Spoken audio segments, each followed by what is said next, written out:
a couple of things. And by the way, for some of you who don't know who I am, I'm Mary Ann. I'm probably the one who responded to your registration if you registered through historian at Bronte Historical Society. A few things I wanted to point out. When I started doing a couple of research things, I kept coming across this name, Alan Skeoch. It's like, who is this guy? I was doing research on the lithophone. I'm doing research on Warren Joyce. And this guy's name keeps coming up and coming up and coming up. But I thought, okay, how do I know this name? And then I realized I'm a history teacher, and Alan started the Ontario History and Social Science Teachers Association. So the conference that I was going to every once in a while, not every year, I can look to Alan for that as the founder of that association. Also, if you haven't seen it, and I know that Alan is going to talk about it, there is a model in our history room. So if you haven't taken a look, I'd like to take some people to it to take a look at it, because it's got some very interesting things in the inside that a lot of people don't notice. But a lot of people look at the actual sails and the mast, but they don't actually look inside to see the cargo and the little tiny stones that are all piled up. Yeah, well, not little tiny stones. Yeah, and the stones are actually piled up in toys. And I know that Alan is going to speak to what a toys is. And for some people who haven't noticed, we actually still have, and a few different spots, Dundas scale, or Dundas shell. Yeah. Good evening, everybody. My name is Ross Noel, and I'm with Stonehooking Brewing Company. Actually, I'm the founder and the captain of the ship. My wife Lisa is here with me tonight. She's actually the admiral, so I'm merely the captain. But we have a little craft brewery just east of Port Credit, and we live in Port Credit. And living there, we realized that the great history of stonehooking in the area, and how important that was as an industry in Port Credit as well as Bronte. The two chief centers for stonehooking, are the biggest harbors for stonehookers, were Port Credit and Bronte. So that gave us the inspiration to name our brewery Stonehooking Brewing Company. And the reason that breweries typically tie their stories with old historical themes is that we brew our beer the same old historical way. Back in the days of the stonehookers, there were many, many breweries in Ontario. As you can appreciate, didn't have the transportation and refrigeration that we have today, so every little town had their own brewery, and they brewed beer the old-fashioned way. So craft brewing isn't such a new thing. It's actually an old thing that went away with Prohibition. And similarly, stonehooking went away with the advent of concrete block, which I'm sure Alan will tell you about. Anyway, so I invite you to join us for a little bit of sampling of our product. If you like beer and if you care to try it, we've got a whole bunch. We pride ourselves on variety, so we brought some of our variety tonight, and it's there for the sampling. You can have as much or as little as you like, and we're more than happy to share that with you. So, thank you. It's Jane and Trevor. Hello. Marie Dinning, over there from the Yacht Club. Hey, I found this thing. And would the society like this thing? Yes. So I will let Marie tell a little story about the thing and what it is. Well, here's the thing. I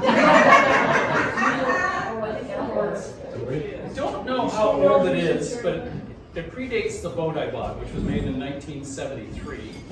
And I was rooting around in the bilge, and I came across this thing. I hadn't seen one of these in a long time. I went with poor credit, surrounded by the great names of the Stonehooker families, the Blowers and the Wilcoxes. Amy Johnson, her brother owned the boat that I bought last summer. And Amy thinks this came out of her dad's basement. And your house was built in 1859. So certainly this piece of twisted rope is new, but the lead weight is ancient. And what they did was, there's no knots tied in here, which is unusual. But they would cast it out to check the depth, right, as it went by. And Samuel Clements took his name from a 2 fathom depth of the Mississippi, not 20. So that's when he picked up the name. So anyway, the boat I have floats in 22 inches of water. So I don't need this. Most times I can see the bottom. So I figured it had deserved a better home here than in my basement. Thank you. Thank you very much, Mary Ann. Thanks for coming. This is a real summer festival kind of thing. The beer is a real surprise, but a nice surprise unless you're opposed to beer. Anyway, I had a radio producer when I was on CBC Radio years ago. His name was Kupar, and I gave a couple of radio broadcasts, 10-minute one things, and he said after a while, he said, "Those are good." What's the next word after those are good? But they last longer than 1 minute, and the radio audience only has an attention of 1 minute. And if you can't get their attention in that first minute, you'll never get it. And I'm aware of that. I've tailored my life after that. I'm going to speak for 1 minute, then I'm going home. You can drink beer. Now, what would be the 1 minute speech I'd like to make here? And I'd like to make it really simple, something that impact, something you can do rather than listen. And the thing you can do, please don't leave, but the thing you can do in your life, if you haven't already done it, is to look for a shingle beach along the north shore of Lake Ontario. How many have looked for a shingle beach here? How many found one? 1, 2, 3, 4, 5, 6, 7, 8. Amazing. We have the most beautiful shingle beaches. There's just little pieces of them. But that shingle beach tells everything about stonehooking. Those are the pieces of shale that are broken and washed up on shore. There's one of them here, very tiny one that my wife gave me with a fossil in it. They're fossilized.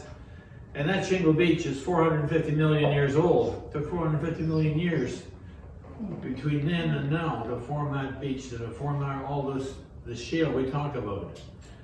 450 million years, give or take 30 million either side. Ancient, really ancient. So I'm talking about stonehookers in the 19th century. You got to be aware that the soil that the rock that they're digging up is as ancient, almost as ancient as this earth. And we're lucky in Canada, in Ontario, that we get access to it. You should go there if you haven't gone to the Rattray Marsh Shingle Beach. You should go there today, tomorrow, next day. Go alone. Listen to the rumble as the water comes in and rolls those shingles around. Look at the great masses of shingles on the beach.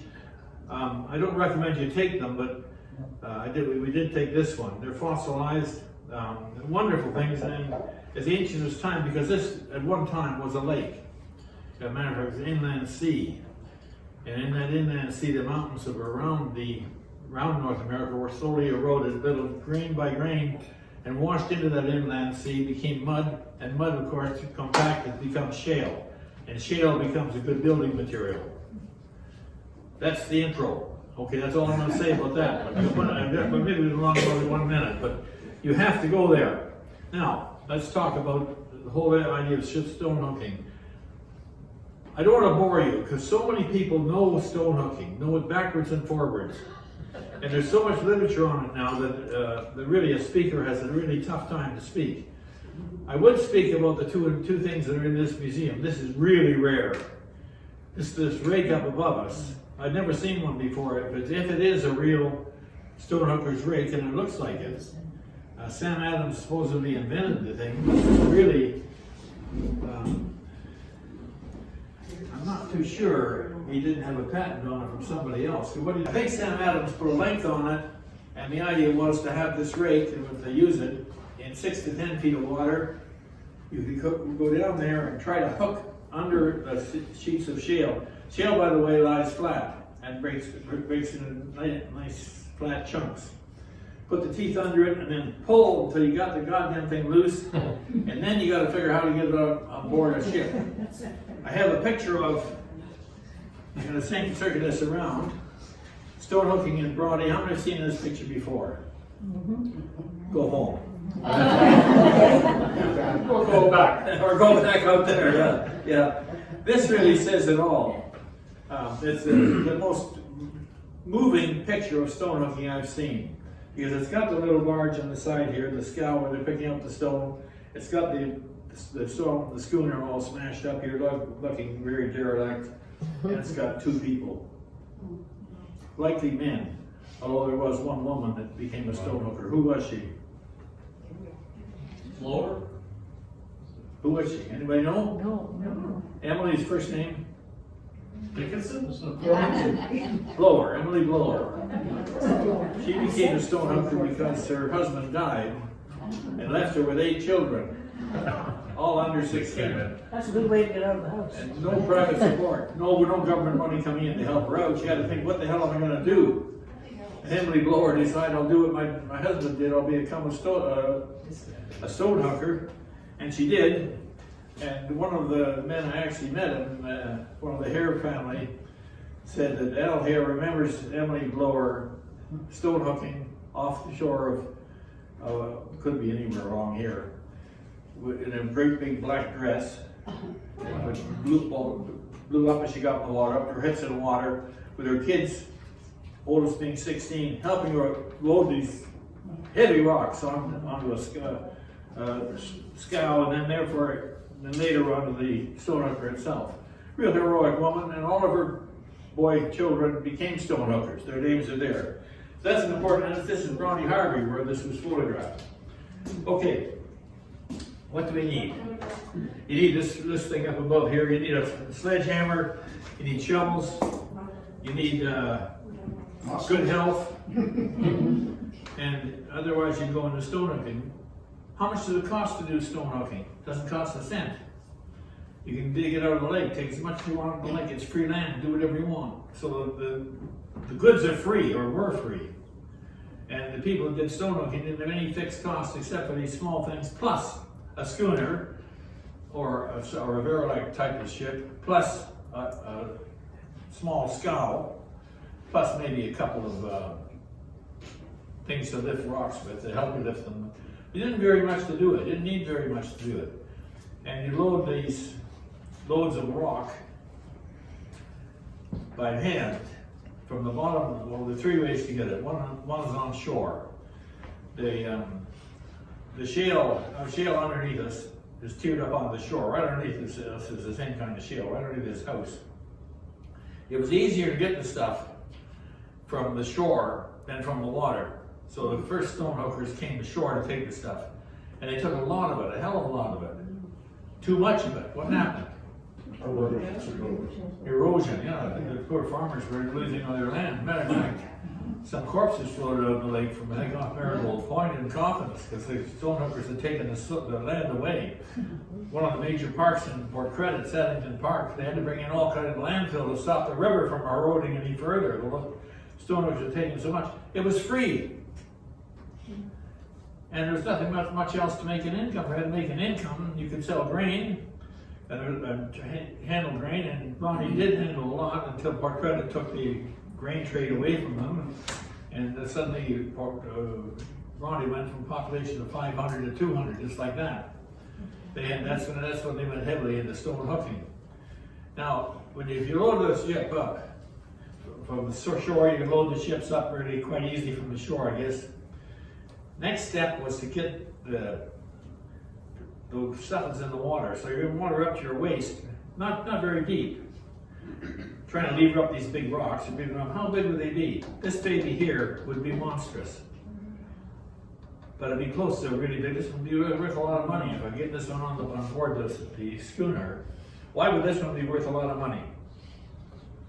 or one this big, and a rock that big, let's say that thick, we're able to lever it up there. Why would it work? What does it look like? Patio. A what? Flat stone. You said, A tabletop. couldn't hear. A tabletop. A tabletop, get out of here. It is a tabletop. Foundation. Imagination. Foundation. Hey? Foundation. Yeah, you could say foundation, but I would say Patio. Sidewalk. yeah, who said it? That's what it was. Yeah. The best market for sidewalks in Toronto was stones like this, if they can get them in there. The early sidewalks in Toronto were made from this stuff. The second best use of course, was foundation on buildings, which was really a big one. And you get what was called a tice of this rock. 3 feet by 6 feet by 12 feet. So that's over here, that high, that wide, and it was worth about $5. Yeah, that's How like heavy was $5 for a load of. That's after you've loaded the thing and dragged it in town. Yeah. How heavy was that? How heavy was it? Yeah. Oh, about a ton. So you need Several quite a times few I've seen people when they're out on the water. The ships could take, there was only ships that could take two tices to 12 tices, the big ones could. I think I saw a figure of 4 tons of tice, something like that. They were really heavy, it's a lot of rock. And $5 is as So much did as they have for it. winches on the boats to pull them onto the boat? You gotta take it off the soil, put it on the little scow you've got, and you gotta paddle on the scow out to the stone hooker. You gotta lift it up there, put it on deck if you can. A ton of rock can take 10 people. Sorry? They do it one stone at a One time. stone at a time. I couldn't hear you. Hand bombed. He said it would take a lot of people to move a twice. Yeah, well, you have to do 2 or 3 people. They didn't have a lot of people. Yeah. They had 2 or 3 people. Strong guys. It was strong, very strong. And the third way of getting it was even worse because it was in deep water. They called it trolling for stone. You couldn't see the bottom, so they had hooks they dragged along, and they dragged one up from maybe 15 feet down. Drag that up and try it on a winch, and then try to put that on the schooner. So we got the schooner loaded. Once it's loaded, heading for Toronto, where you have to market the stuff. They could make 2 trips a week. It was a good thing to make a trip a week. That's $10. They earned. Well, no, let's say they had two tice aboard. They got $5 a tice. They got $10. That sounds like nothing. When you punch that up on the internet, though, it's different. You have to account for inflation. The money was good. $5 in 1900 is worth $183 today. So stonehooking was quite profitable if you could get it all done and break your health. The problem with it was you developed a hostile audience on shore, and if you're going to try to get the shore rock, which is the easy stuff to get, the farmers were threatening to shoot you with shotguns and things. They were raising hell about it. They hated it because they were eroding the shore. So some of the stonehookers had a place on the vertical. What's the word? The vertical mast. We could climb up. They sent some young guy up to look around and see anybody around on shore there? See anybody hiding by a tree or anything? No, nobody. Let's get in and get the rock. And they go in quickly and take that and load up. There was real hostility developed towards stonehooking by the people that are on land. That's them. Now,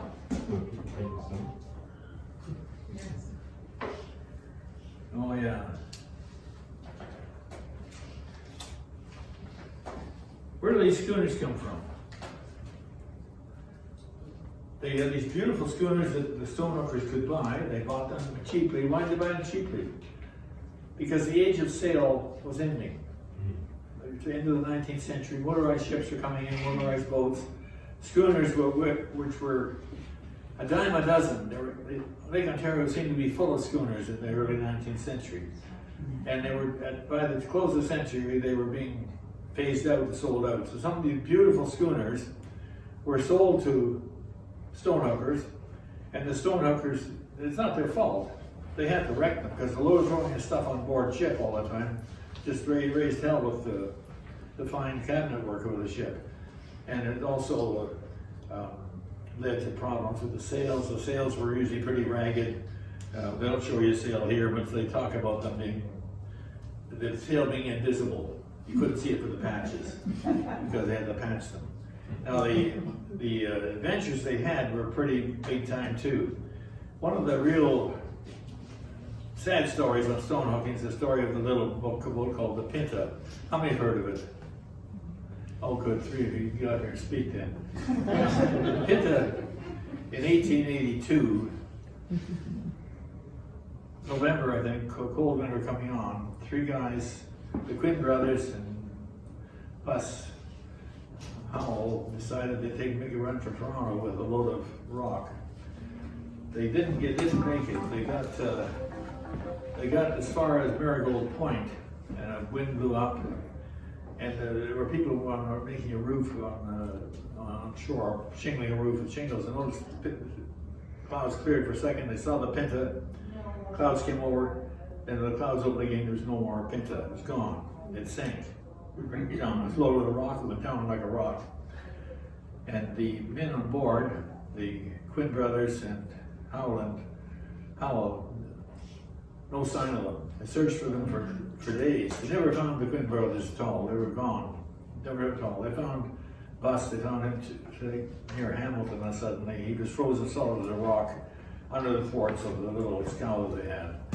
It was a dangerous business. It wasn't safe. And a number of people died. But a lot of people went into the business. Now, there were some amusing incidents too. And I'll just mention, you got the lithophone in the other room there. It's a great story with the lithophone. I'm amazed to see that recreation of it. I didn't know it looked so bulky. But it had a good story. It was sold to Walter Nash, who was a Stonehooking family that was in Port Credit up until recently. And he was sort of carefree type. And he was warned that in the wintertime, the Stonehooking ships were hauled in the winter when they put on areas where they're supposedly safe. Walter pulled his in. He just bought the darn thing. And he dropped the anchor down deep into the mud and made sure it was in very firmly, and then forgot about it. Spring came, the ice went out, and the lithophone went out too, just as fast as the ice went out. Why did it go out? Because Nash had not attached the anchor to the boat. Went out, it was gone, it was bulging out there empty. Al Hare and a bunch of the other Stonehooker families figured they go out and try to get it. They got in a little skiff and rowed out, and the white waves were really rolling. They couldn't reach it. They got to around New Toronto. They got off New Toronto shore. They gave up. They thought they were going to drown, so they rowed back to land at Lakeshore in New Toronto, and then walked back to Port Credit. Well, it took them a long time to walk back, but by the time they started to walk back, their families all thought they were dead. They were almost having funerals for them when these guys slept down. I think it was probably a day later. And the lithophone was still out there, was heading towards Port Dalhousie. Nobody aboard, but the damn thing was still floating. And Walter Hare didn't want to lose his best investment, so he got 4 guys or 5 guys to go with him to try to find the lithophone somewhere in Lake Ontario, but likely in the West End. And they got a better boat, and they searched the lake for it, and they found it just off Port Dalhousie. It was sunk. The cabin was gone off it, but the thing was still floating. In other words, it was in water. And they thought, what are we going to do? How are we going to get it back home? And one of the guys said, I could solve this problem. We'll hook it to a towboat. He leaned over too far, went overboard, and never came back up. And Al Hare, something like this right here, only it was a pike pole, was really fishing around for the guy, pulled him up, and he was down for some time, winter time as well. The other 4 guys said he's dead, and Hare said he's not dead, I don't think, and he started pumping his chest, and he pumped his chest so he came alive. And Hare didn't want this story told because he was very worried that the newspapers would get it, and he'd be some kind of hero. He didn't want to be a hero in it, but he saved the life of that guy. What they do with the lithophone, that big boat in the other room, they hooked it onto a tugboat, dragged it back to Port Credit Harbor, boosted it up, rebuilt it, and it went back into action. And I think, I'm not sure, but I think the lithophone may have been made right here. Yes. Anybody confirm that? Yeah, Bob Joyce. Yeah. Yeah. Was it one of Lem's ships, do you know, that he built? No, it was, Oregon. Oregon Joyce. Yeah. Yeah, okay, built by the Oregon Joyce family too, big in Stonehooking. And the, She's big into history. sorry? He's my husband and he said she's big into history. Yeah. Is there any of the Hare family here? There are a lot of them around the community. There are a lot of the Stonehooking families are still around. And the Hares are one of the big ones. Anyway, the Light of Bone came back in action, and a lot of these Stonehooking ships, when they became derelict, somebody bought them, rebuilt them. The pictures you see of the Stonehookers show mostly derelict ships, because they were taking the pictures were taken at the edge of the Stonehooking career. Stonehookers died out about 1920s. They're gone. So there weren't that many pictures of them, and the pictures they take of them, they look like ruined things. But they weren't. They're pretty good ships, some of them. The Light of Bone. Let's get back over here. Here we are.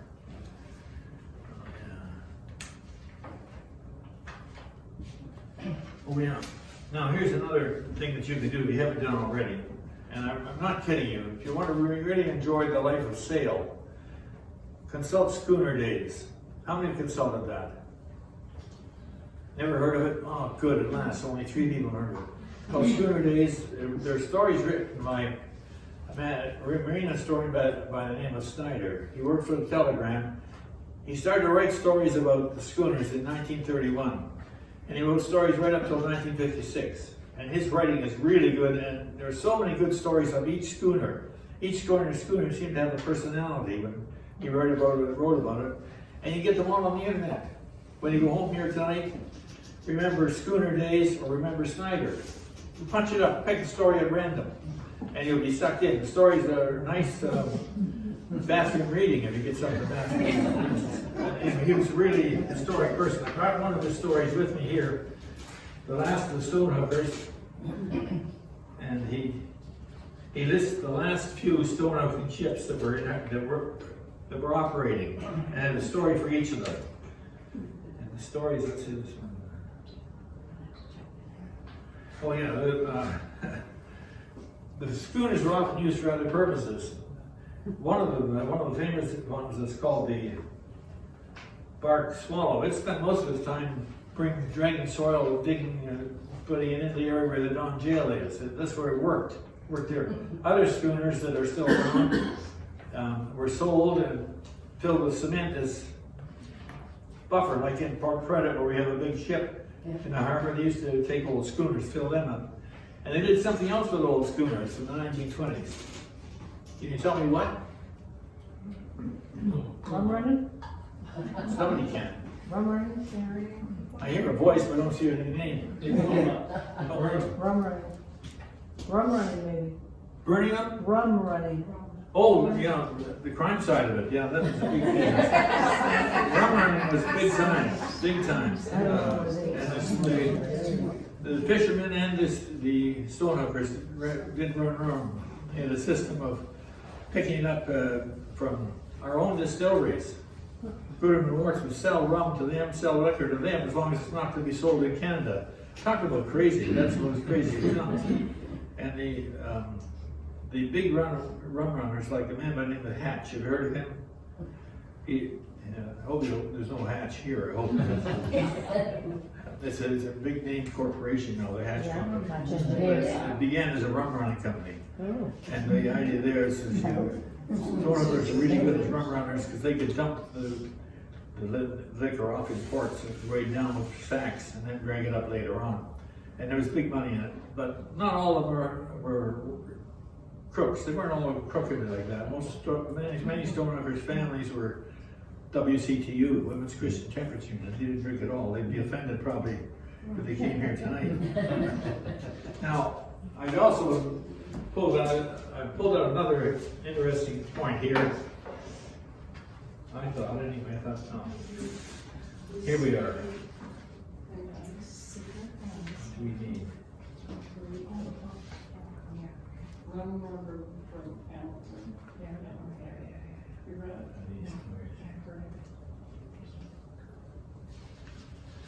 Just hold on your journal on the right page.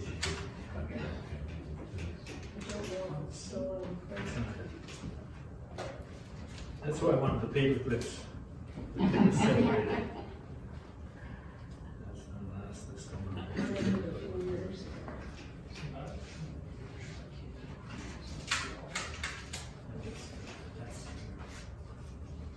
That's the right. Oh, that's not it. That's not it. Oh, here we are. Yeah.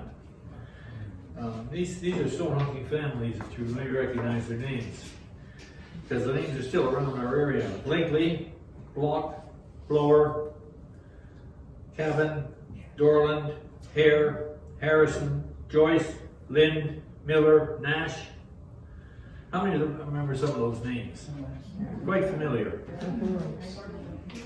And the families are still here. The Nashes, never, Mrs. Nash, Miss Nash, never want to tell me a story about her boat. Newman, Peter, Thompson, Ura, Wilcox, lots of them. Very, very common names in Port Credit and in Bronte. The ships themselves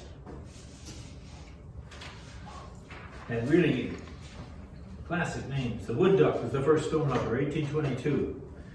And then it lasted until 1910. I think it was rebuilt many times, called the Wood Duck. The Anne Brown, the Ariadne, the Arthur Hannah, the Bridge Rig Rover, the Catherine Hayes. Catherine Hayes was the one that Emily Blower had. The Coral, the Defiance, the George Dow, the Hunter, the Lithophone, Lone Star, Maybell, whole bunch of them.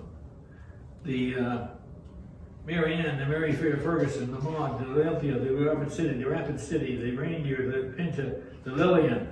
Lillian was made right here in Bronte by a boat builder whose story has never seen really well developed, by Len Dorland. Is there a historical paper on him? Between 1880 and 1885, he built 5 of the Stonehookers.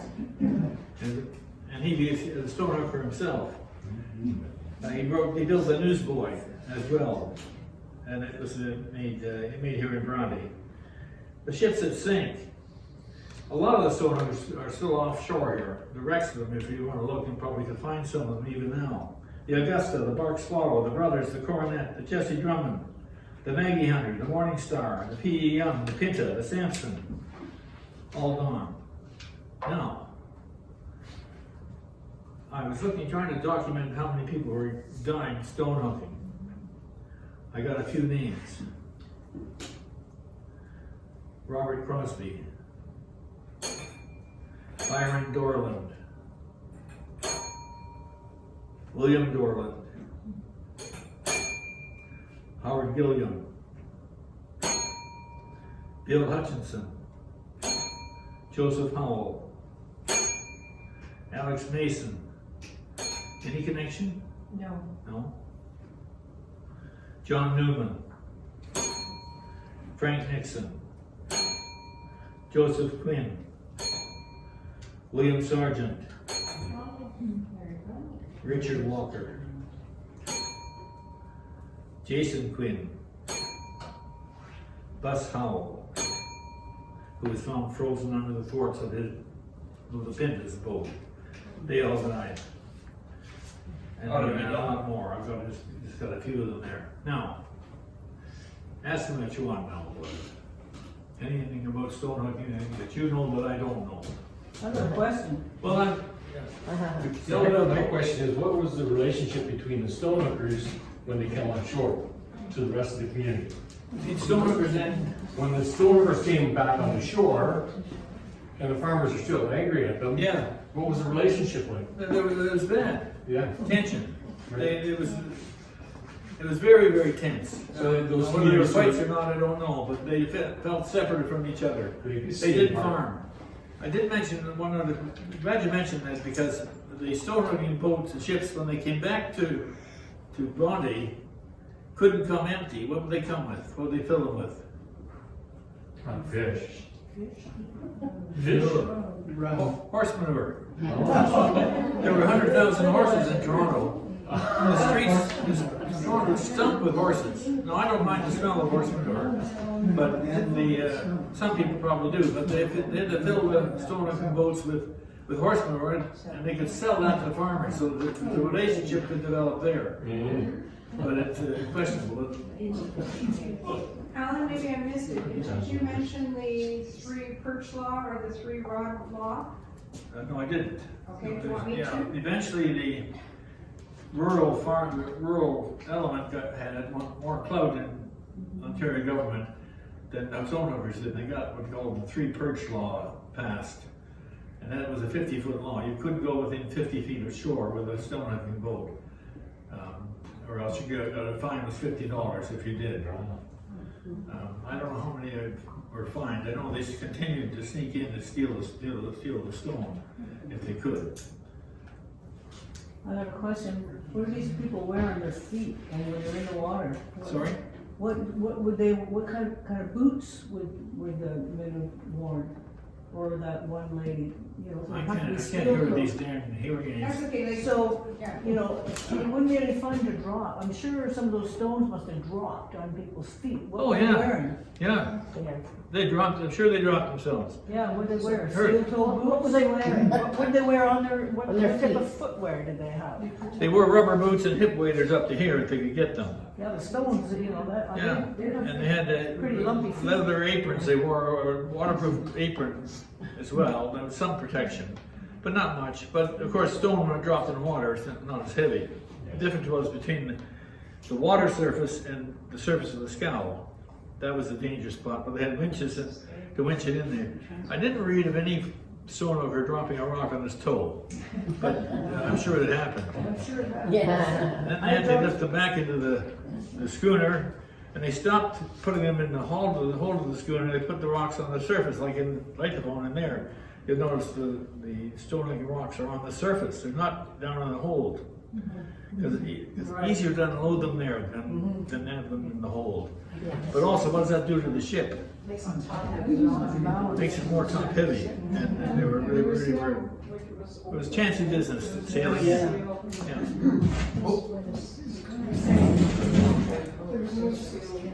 Now, what else have I missed? Ask the question. I might know the answer to it. Did any of the schooners ever survive? Oh, you have to yell at me. They get really mad. Any of the schooners ever survived to today? Sorry?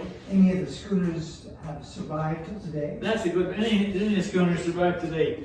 This is the first time I've spoken on Stonehookers about 10 times. The first time we've seen any inkling of a Stonehooking ship, and that's the one in the other room. I don't have any other models. Anyone else know another model? One at Stonehooker. Have you got one? Yuri? No, the man who made that one made another one. Like, that's the barge, and he made a schooner model. Which is made, maple leaf. And Where is that? It's in our chapter. Yeah. Where is But that? real ones, not models. No, Where is that model? Where is it? The maple leaf is at, in their tap room at Stonehooking. You've got it? It's above the bar. Yeah, Fred Coots bequeathed it to us. Did I see it? Oh, you're kidding. You must have seen it. He's wonderful. so there is another model, I'm a but big fan. So you have this, and they- he was here. when he gave these this- Stonehookers are not really interested in the finer points of saving ships. They were interested only in trying to make a living, and they're making, as near as I can make out, they're making not a bad living. Up until this point, I thought they were making a terrible living at $5 a tice, but if the money was worth $183 at that time, they were doing all right. 2 loads, you got $350 a shipload. Then you got the manure coming back as the second thing. So they weren't poor. Is that true? That's true, Yeah. yeah. You were connected to the blowers or the? I'm a neighbor of the blowers. Yeah. Oh, yeah. Yeah. I'm not related to them. That's one of the old She's families. the harbor mistress at the yacht club. Sorry? She's the harbor mistress. Of the harbor. Yeah. Oh, of the harbor, sorry. Mistress of the harbor. She's mistress. Administrator. What else can we say about Stonehooking? What else can we say about Are it? there any real boats left anywhere? Not models? No. Stonehookers? Yeah, Stonehooking. schooners, A schooner. no, Nowhere. There's a project to build one. yeah. I did 10 years ago, I did an interview with Walter Hare. You got this name. At that time he was well into his 80s. And I sat in his house on State Bank Road and made a 1-hour videotape in which he spoke about all these people he knew and all the things that happened. It was a wonderful tape. We had a professional fellow running the thing, and I interviewed Mr. Hare throughout that. It's gone. It was done on video. Yeah, the technology changed so much that all these things that were done on video are gone. I'm trying to find out where it went, but I have no idea now. And a lot of the artifacts like that were put on film or on tape are just gone. Ross is trying to find as much as he can. He's found quite a bit so far. It was empty. It was empty. I'm still having trouble picturing how they got this giant stuff up. So were the winches anchored down on the bottom of the lake, or were they on the boat? The winch that was. No, I'm not. We want it. This guy. Let's volunteer. Come on, Jane, you can do it. You need a microphone. For most of the time, you're by hand. They hook loose the rock this way, but to two people with a big rock like that, it's not going to be so heavy in the water. Get up there, you get it to where you've got the winch. The winch goes down to the water level. Winch comes under it, then you take off the guy in the winch, cranks it up, you swing the winch over, put it on the skiff. Okay, so the winch is in the water. The bottom of the winch will be right at the water surface. And that would solve it. That's still a heavy weight, but it's not really as heavy as you think. If you try to lift something heavy in the water, It's like, it's light, it's yeah. not that heavy. There's a picture of one cycle. Yeah, that's the picture that Alan has. It's the same. This says it all. I found this. Yeah, it's the same as in the Heritage Society. People, I could have gone home an hour ago. Because this says everything about Stonehooking that can be said. Pass it around and then pass it back to the back of the end. This is Stonehooking off of the shore of Bronte. Something like that. It's got a Stonehooking schooner, it's got a little barge, it's got 2 men or 2 women on it, lifting things on. It looks desperate and terrible, and that's probably what it looks like. It looks more like a cabin than it is the lighthouse. I had heard that the newsboy was blown up as a stunt off the CNE. Right. Is it true? Yeah, I was trying to get somebody to say that earlier. Sunnyside Beach? In the 1920s, it was a popular thing to do, to haul a retired stonehooker down to the Sunnyside Beach, fill it with straw and kerosene, haul it off the beach about, and then set it on fire. When the Spanish-American War was on, they burned, I forget the name of the ship. What's the one that burned off the... Newsboy, he said. Was it Newsboy? I think it was newsboy. Yeah. They set a number on fire just to be popular because the ships were derelict or gone. They set them on fire. They're gone. The hulls of these ships will still be sitting off Sunnyside Beach. I don't know how many they burned like that, but several. Just for sport. Just for sport. Just for entertainment. Just to see a fire. Entertainment. They're going to be scrapped anyway. They're breaking them up all over Ontario. Schooners, if you read schooner days, you get to love the schooners. They're beautiful ships, but they were obsolete. Margie and I drove around your harbor today before we came here. I couldn't see a schooner. Is there one in Midport? There was one left in Oakville, and she's gone to be refitted out in Hamilton. There's the Anitra. She was at the Oakville Club for the last, I don't know how many years, many years. The McRae family. Yeah. There's one that's being that exists. Okay? Yeah. It's a pleasure. There's nothing here. Nothing here. They're gone. You're the only people saving them in this thing. Any other questions you'd like to ask me about it that I can't answer?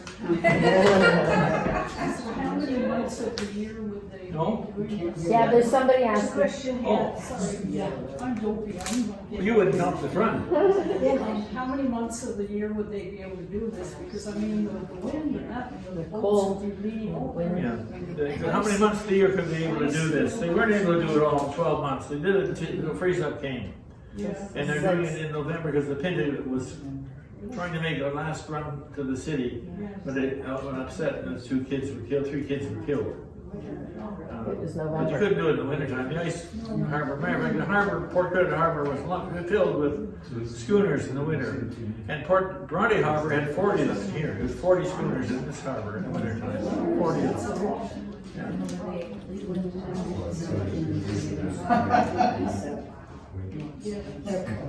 You mentioned Marigold Point. Where is that?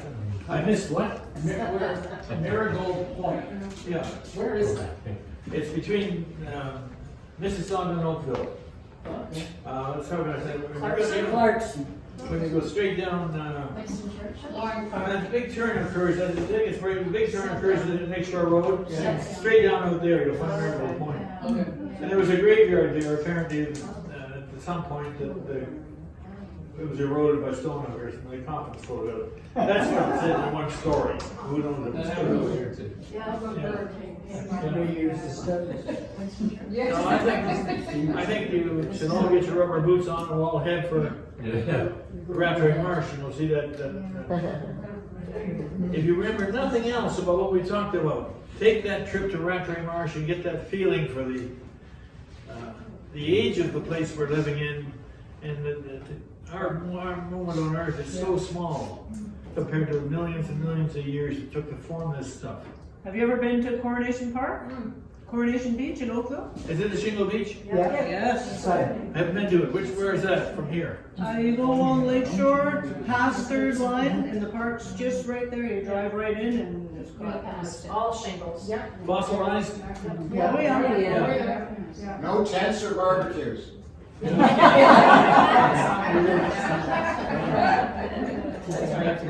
Just stones. Brooksville Creek too. It's big, there's lots of them. No. Any other questions you want to ask? No? Don't be shy, folks. You've got an expert here. Don't be shy. If you've got a thought or The something you want internet to is ask. so rich in stonehooking information. Just punch up stonehooking and you get, or Snyder, or Schooner Days, or names of people you know, Or beer. and then it all comes up. It's so easy. Well, here's a little tidbit. Amazing. I had a question. How did you become such an expert at this? Well, we moved into Port Credit in 1968 and joined the local historical society, South Skeoch. At that time, the Nashes, the Hares, the Joyces, Lord Joyce, other families were still there. Their families were that's how they. I didn't even know anything about Stonehooking when I moved here in '68. Where did you They move talked from? about it in such rich ways. It got me interested. It's quite a rich history to it. Now I don't have to do anything because you can find this all on the internet. I don't know why you came tonight. It's more interesting. So exactly how I refound you, okay, was just Yeah. trying to find something about Lauren and trying to find something about Lithophone. Let me tell you one short kept story on popping this. up. That Ross will appreciate. In 2020, we had a fundraising for our society. Yeah. And we used his brewery. He offered it to us to use it as a hall. Oh, there's a thought. And then we had 100 people come. And it was 100 people. Yeah. And I prepared a speech, that was a good one, on Wasn't it pre-COVID? stonehooking and also on invasive species in the Great Lakes. They're terrible if you only species things that were eating up the Great Lakes. And we had a dinner and a couple of beers. And then my wife introduced me to the group. She spoke for 20-25 minutes. It was really funny. My son is, one of the sons sitting in the audience, he's up there trying to tell her to shut up. And she just kept going. Even worse, there was a wine bottle sitting on the lectern, empty wine bottle. She pushed it off the edge, it dropped down to the The cement wine floor. bottle was about you, the insignia on the open, that's what it's called, I the didn't push open it off. bottle. There's an insignia by Einstein on there. That's all fire. Anyway, whatever happened, the wine bottle went down and smashed into all kinds of pieces. She kept going. My friends were underneath there gathering up the shards of glass so the rest of them get upset. And she still kept going. And that was unfortunate because I spent 2 months preparing the speech. I only had 10 minutes to give it, I had to cut it to nothing. What you're hearing today is part of that speech that was never told. Great.